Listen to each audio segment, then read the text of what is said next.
चलिए, पिछली वीडियो में हमने देखा था rectangle of perimeter, square of perimeter. अब इस वाली वीडियो में क्या देखेंगे, एरिया ऑफ स्क्वायर और एरिया ऑफ रेक्टेंगल। यानी इसको हिंदी में क्या कहते हैं, यानी स्क्वायर मतलब वर्ग का क्षेत्रफल, और ये रेक्टेंगल क्या है, आयत, आयत का क्षेत्रफल हम देखेंगे। ठीक है, चलिए देखते हैं। सबसे पहले हम इसका क्या बनाते हैं, चित्र बनाते हैं, यानी शेप्स बनाते हैं। ठीक है, ये तुम्हारा क्या है, आयताकार खेत है, यानी रेक्टेंगल का क्या है, एक शेप है।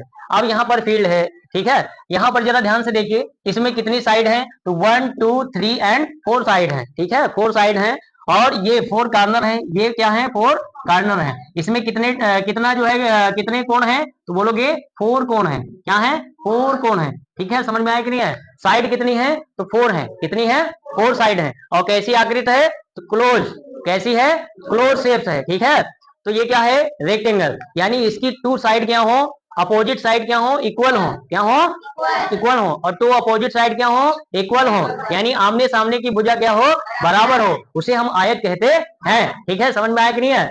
चलिए, अब इसका क्षेत्रफल हम कैसे निकालते हैं, एक एग्जाम्पल के माध्यम से जानते हैं। अब हम सबसे पहले हम इसके बारे में बात कर रहे हैं, अभी हम स्क्वायर के बारे में बात नहीं कर रहे हैं, अभी हम एरिया ऑफ रेक्टेंगल की बात करेंगे। चलिए देखते हैं। अब यहाँ पर मान लीजिए ये चित्र बना हुआ है, अब इसकी एरिया हमें निकालना है, तो किस प्रकार निकालते हैं। मान लो किसी प्लॉट है, और प्लॉट की जो है माप करना है। ठीक है, कितने स्क्वायर फीट में, कितने सेंटीमीटर, जो कि सेंटीमीटर में निकालोगे तो सेंटीमीटर में निकलेगा एरिया, और या जो है मीटर में निकालोगे तो मीटर में निकलेगा, स्क्वायर फीट में निकालोगे तो स्क्वायर फीट भी निकल आएगा। ठीक है, जिसमें चाहोगे उसमें निकल आएगा। ठीक है, जैसे हम यहाँ पर लेते हैं, मान लीजिए इसकी 70 मीटर क्या है, लेंथ है। क्या है, लेंथ है। समझ में आया, यानी लंबाई कितनी है, 70 मीटर है, और चौड़ाई कितनी हो जाएगी, मान लो 50 मीटर। हमारा खेत इतना है मान लो, या तुम्हारा खेत इतना है, इसकी हमें क्या निकालनी है, एरिया निकालनी। और एरिया किसमें आती है, तो जो अगर मीटर है तो मीटर स्क्वायर में आएगी, सेंटीमीटर है तो सेंटीमीटर स्क्वायर में आएगी, और जो है जो जो भी होगा उसके जो है अकॉर्डिंग निकलेगी। ठीक है, चलिए देखते हैं।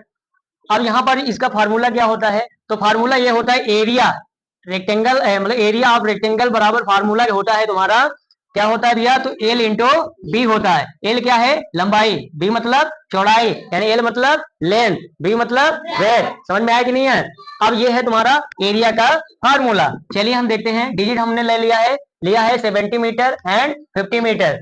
तो लेंथ एल बराबर कितना दिया है, 70 मीटर मल्टीप्लाई बाई कितना दिया है, ब्रेथ कितना है, 50। अब इसकी हम एरिया निकालेंगे, तो जीरो से जीरो जीरो इसका मल्टीप्लाई करने के लिए एक खास तरीका है, जितने डिजिट जीरो हो उतने पीछे लगा लीजिए, मल्टीप्लाई करने की जरूरत है ही नहीं। यहाँ 5 से बन जाए कितना होता है, 35 होता है। कितना होता है, 35 होता है। और मीटर में दिया था तो मीटर स्क्वायर, ये तुम्हारा क्या निकल गया भैया, एरिया निकल गया। ये क्या है, आंसर है। समझ में आया कि नहीं है, बोलो, कोई दिक्कत तो नहीं है। इस तरह क्या होता है, तुम्हारा एरिया ऑफ रेक्टेंगल निकाला जाता है। यानी एरिया किसी चीज की निकालना हो, यानी जो कैसा हो, शेप आयताकार यानी रेक्टेंगल हो, उस प्रकार इसकी एरिया मतलब इसी फार्मूले से निकाला जा सकता है। ठीक है, अब हम देखते हैं किसको, अब हम देखते हैं एरिया ऑफ स्क्वायर को। एरिया ऑफ स्क्वायर को देखने के लिए सबसे पहले हम चित्र के माध्यम से समझते हैं। ये समझ में आया कि नहीं आया, बोलो, कोई दिक्कत तो नहीं है। चलिए, हम इसको निकालने से पहले सबसे पहले हम क्या करते हैं, रेक्टेंगल के एक मतलब तरीके, जितने सवाल होते हैं हम पहले उनको समझ लेते हैं। ठीक है, इसको बाद में बताते हैं। जैसे यहाँ पर हमें एरिया निकालना था, मैंने निकाल लिया, कोई दिक्कत है। अभी जो अगर कहते लेंथ निकालो, या कहते ब्रेथ निकालो, यानी लंबाई कहते निकालो, या चौड़ाई कहते निकालो, तब कैसे निकालोगे, तो निकालना ऐसे ही। जरा ध्यान से देखिए, मान लीजिए अभी हमको पता है यहाँ 50 है, मान लीजिए ब्रेथ हमें नहीं पता, क्वेश्चन मार्क दिया गया है, और एरिया पता है। एरिया बराबर हमें इसकी एरिया कितना दिया है, 3500 दिया है, तो एरिया बराबर हमने यहाँ पर लिख लिया 35, कितना दिया, 100, यानी 3500 एरिया मीटर स्क्वायर में दिया गया है भैया। दिया है, नहीं दिया है। अब इसके अकॉर्डिंग मैं निकालूंगा कि क्या, ब्रेथ। अभी देखना कैसे निकलेगा, फार्मूला सेम यही रहेगा। जैसे हमने लिखा L into B, L into B, यहाँ पर एरिया बराबर होता नहीं, एरिया बराबर एल इंटू बी फार्मूला होता नहीं होता।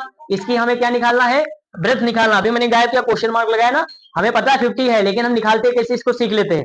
जरा ध्यान से देखिए, ए बराबर एल इंटू बी दिया गया, एल बराबर हमें पहले से पता कि 70 दिया गया, लिख लीजिए भैया, मल्टीप्लाई बाई बी बराबर कितना हमें नहीं पता, तो बी की जगह मतलब ब्रेथ यही हम लिख लेते हैं।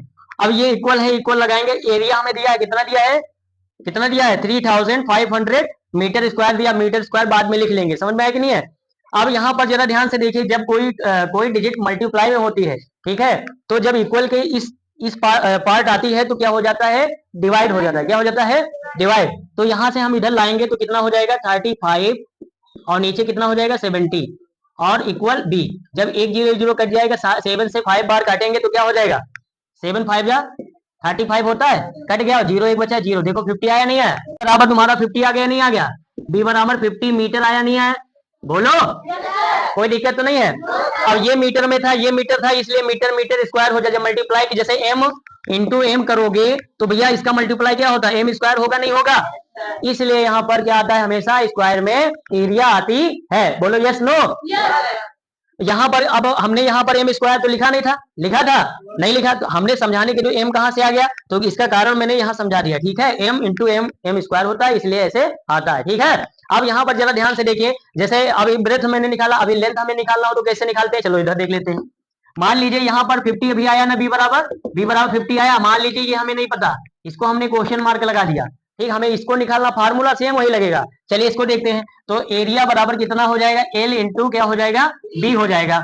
अब एरिया हमें दिया है, कितना दिया है, 3500 दिया गया है। मीटर स्क्वायर फिर मैं नहीं लिख रहा हूँ, अभी मैंने समझाया है ना, समझ में आ जाएगा ना, कोई दिक्कत नहीं। आगे देखिए, एल एल कितना हमें नहीं पता, एल की जगह एल लिख लेंगे। बी कितना है भैया 50 है तो 50 लिख लेंगे। अब यहाँ पर जरा ध्यान से देखिए, मैंने वही तरीका फिर अपनाना है, वही तरीका मतलब इससे मल्टीप्लाई, ये मल्टीप्लाई में है नहीं है, जब मल्टीप्लाई में होता है इक्वल के इधर कोई जो है नंबर्स आएगा तो वो क्या किस में जाता है, डिवाइड में जाएगा। तो डिवाइड में जाएगा तो 3500 यहाँ पर लिख करके, और ये बराबर, और ये एल हो जाएगा 50 इधर आ जाएगा भैया, और जीरो जीरो कट जाएगा, 5 से काटेंगे, 7 बार जाएगा, जीरो है तो जीरो लिखोगे। एल बराबर कितना आया भैया 70, क्या आया मीटर, स्क्वायर नहीं आएगा, जब एरिया निकालेंगे तब स्क्वायर आएगा। ठीक है, यहाँ पर मैंने तो साइड निकाली ना, समझ में आया कि नहीं है, एल यानी लंबाई निकाली, तो यहाँ पर एल बराबर कितना है 70। देखो मीटर आ गया नहीं आ गया, बोलो आया कि नहीं आया, समझ में आ गया ना। दो तीन तरीके मैंने समझाए, एक तो मैंने एरिया निकालना बताया, दूसरा मैंने इनकी लेंथ निकालनी बताई, तो तीसरा मैंने ब्रेथ यानी बनाना निकालना सिखाया। बोलो यस, करेक्ट, कोई दिक्कत तो नहीं है, ओके। फिर से चालू कर दिया।